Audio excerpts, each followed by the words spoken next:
හැම කෙනෙක්ටම good morning බුදෑසනක් අපි විශේෂ වැඩක් කරන්න යන්නේ තමයි ඔයගලන්ට අපි හැමදාම යථාර්ථ පණිවිඩය ඔයගලන්ගේ ෆෝන් එකට අරන් එන්න තමයි යන්නේ. ඒක ඔයගලන්ගේ device එකට අතේ තියෙන. ලේසි වෙයි ඔයගලන්ට යථාර්ථ මේ විදිහට විස්තරාත්මකව අහන එක.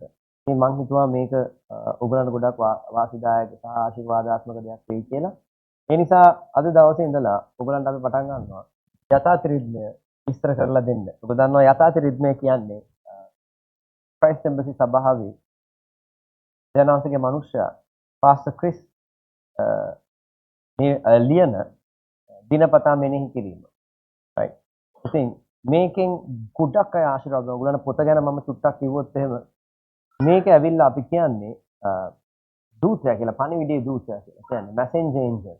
ඒ වගේම තමයි යථාර්ථ රිද්මය පොත රටවල් ලෝකේ තියෙන හැම රටකටම යනවා. ඒ විතරක් නෙමෙයි ලෝකේ තියෙන හැම භාෂාවකින්ම එලිදරව් වෙලා තියෙන හැම භාෂාවකින්ම පරිවර්තන වෙනවා හැම මාසෙකම. ඉතින් මේක ලොකු බලවත් කාර්යයක් කරමින් ඉන්නවා යථාර්ථ රිද්මය පිටු සභාව තුලත් අලුත් ආත්ම වලත්. right. ඉතින් අද මාත් එක්ක එකතු වෙලා ඉන්න ඕගලන්ට පණිවිඩ බෙදා ගන්න පාස්ටර් ජෝසප්.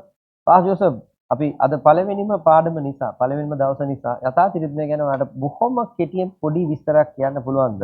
අපි අහන් ඉන්න අපේ හිතනවන්ට.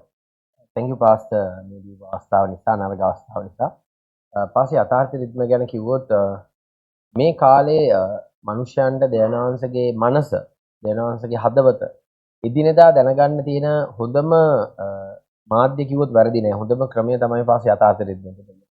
මොකද සමහර මිනිස්සු සමහර කාරණාවලදී ඒගොල්ලෝ ගොඩක් වෙලාට දේව සේවකයාගෙන් වේවා තමන් දන්න කිතුණෙක්ගෙන් වේවා ඒගොල්ලෝ එක එක ප්‍රශ්න වලට පිළිතුරු බලාපොරොත්තු.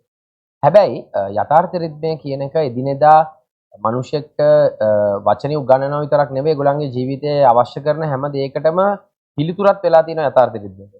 ඉතින් පාස හොඳම මේ කාලේ මිනිසෙක්ට එදිනෙදා දේවනාංශගේ හදවත සහ උන්වහන්සේගේ පණිවිඩය දැනගන්න තියෙන හොඳම විදිය තමයි යථාර්ථ රිද්මය. Hallelujah hallelujah. ඉතින් අපි අද දවසේ පාඩම මොකක්ද දෙවියන් වහන්සේගේ මනුෂ්‍ය අපිට දීලා තියෙන පණිවිඩය කියලායි බලන්න යන්නේ. පාස් ජෝසප් වාට පුළුවන් පණිවිඩය අපිත් එක්ක බෙදා ගන්න. Thank you pastor. අද මාතෘකාව තමයි ඔවුන් යා යුතු මඟ.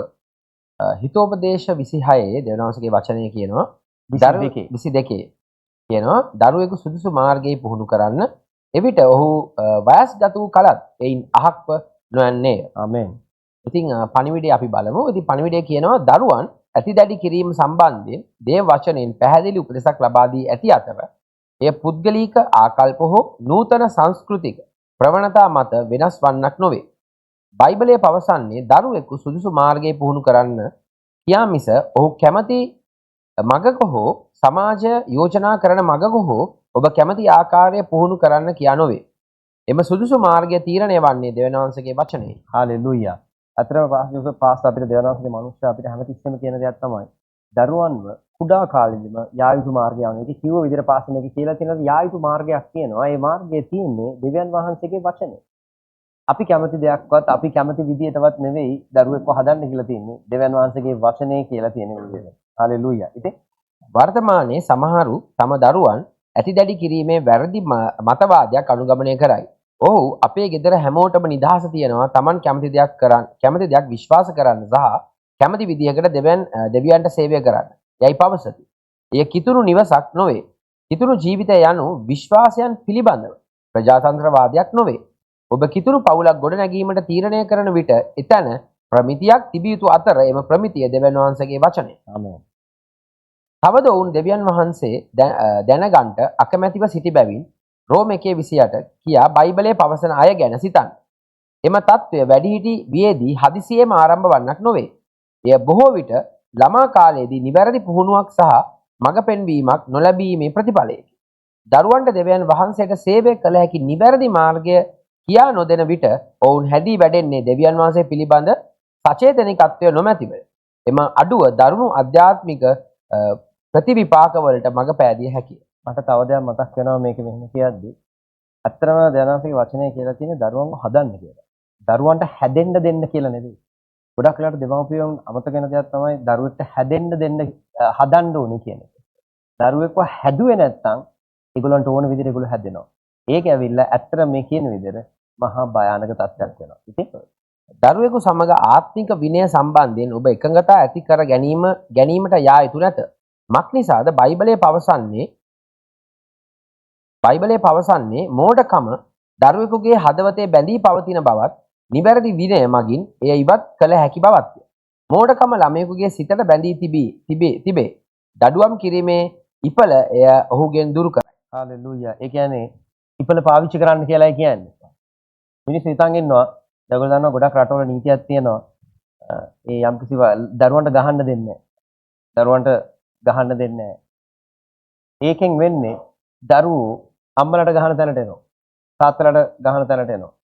මම දන්නේ ඒක ඇවිල්ලා මේ රාජධානීය විදිය නෙවෙයි. රාජධානීය විදිය තමයි දෙමව්පියෝ දරුවාව හදන්න ඉපල පාවිච්චි කරන එක. හalleluya. ඉතින් දඬුවම් කිරීමේ ඉපල එය ඔහුගෙන් දුරු කරයි. පිතුරු මව්පියෙකු ලෙස ඔබේ දරුවා පල්ලියට නොගොස් සිටීම තීරණය කරන අදහස් වලට ඉඩ නොදෙන්න. දරුවන් ඔවුන්ගේ හිතු මතයට අනුව හැදෙන්න ඉඩ නොදෙන්න. ඔවුන් සත්‍යයේ හැසිරීමට හුරු කරන්න. ඔබ දෙවියන් වහන්සේගේ මාර්ගය ස්ථීරව දැඩිව හෝ සහ ප්‍රේමයෙන් අවධාරණය කරන සිටින විට ඔබ කරන්නේ රළු ලෙස හැසිරීමක් නොවේ. ඔබ කරන්නේ දිව්‍යමය උපදෙස් වලට කීකරු වීමයි. එහි ප්‍රතිඵලය සහතික කර ඇත. ඔවුන් මහලු කලත් එහි නහක් වන වනු ඇත. එම පුහුණුව ඔවුන් තුළ ආත්මික මාලිමාවක් බවට පත්වන අතර ඔවුන්ගේ තේරීම් මෙහෙයවමින් ඔවුන්ගේ ජීවිත ආරක්ෂා කරයි. ඔබ කැඳව ඇත්තේ නිකම්ම වයසින් වැඩෙන දරුවෙකු බිහි කිරීමට නොවේ. ඔබව කැඳව ඇත්තේ දෙවියන් වහන්සේව හඳුනන උන්වහන්සේගේ මාර්ගවල හැසිරෙන සහ උන්වහන්සේගේ සත්‍යයට අනුව ජීවත් වන දරුවන් පිරිසක් ඇතිදැඩි කිරීමට. එම වගකීම දිව්‍යමය එකක් වන අතර එය ඉතා බැරෑරුම් ලෙස සැලකිය යුතුයි. හalleluya. ඇත්තටම දයානන්සේගේ මනුෂ්‍ය අපිට හොඳ පණිවිඩයක් දීලා තියෙනවා. කියන්නේ දරුවන්ව හදන්න ඕනේ. බලන්න දයානන්සේගේ වචනේ ඇවිල්ලා සම්පූර්ණයි හැම පැත්තෙම. හැම දෙයක් ගැනම ඒකේ තියෙනවා පාස්සේ. ඉතින් කවුරු හරි කෙනෙක්ට තමන්ගේ ඕනම කාරණයකදී මඟ පෙන්වීම ලබා ගන්න ඕන නම් වෙන කිසිම දෙයක් නෙවෙයි කරන්න ඕනේ. දයානන්සේගේ වචනේ දිහා බලන එක. ඉතින් යථාර්ථ රිද්මෙන් අපිට ඒකට හොඳ පන්නරයක් හම්බ වෙනවා. හොඳ උදව්වක් හම්බ වෙනවා. ඉතින් වැඩිදුර අධ්‍යයනය සඳහා අපිට දීලා තියෙනවා එපීස 6:4ත් ඒ වගේම 2 තිමෝති 3:15ත් ද්විතීය කතාවේ 6:7 ඔයගලන්ට පුළුවන් ඔයගලන් තනියම මේ ගැන මෙනෙහි කරන්න බලන්න කියවන්න. අපි යොමු වෙනවා යාඥාවට. මම කිව්වම ඔයගොල්ලෝ ඒක රිපීට් කරන්න. දයාබර පියාණනි මාගේ ජීවිතය තුල ක්‍රියාත්මක වන ඔබ වහන්සේගේ අනුග්‍රහය සහ ප්‍රඥාව ගැන මම ඔබට ස්තුති කරමි. මම ඔබ වහන්සේගේ වචනේ ආලෝකය තුල හැසිරෙන අතර ඔබ වහන්සේගේ සත්‍ය අකණ්ඩව ප්‍රේමයෙන් සහ ස්ථීරත්වයෙන් යුතුව අදාළ කරමි. මාගේ නිවස ඔබ වහන්සේගේ වචනය මත පිහිටුවා ඇති අතර මාගේ බාරකාරීත්වය යටතේ සිටින අය ධර්මිෂ්ඨකම තුල පෝෂණය වී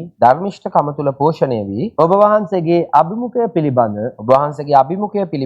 සචේතනිකත්වයෙන් යුතුව වර්ධනය වෙති.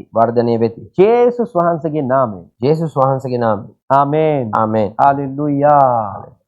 ඉතින් මම විශ්වාස කරනවා ඔයගොල්ලෝ අද දවසේ පාඩමෙන් ඔයගලන් විශේෂ දෙයක් ඉගෙන ගත්තා කියලා.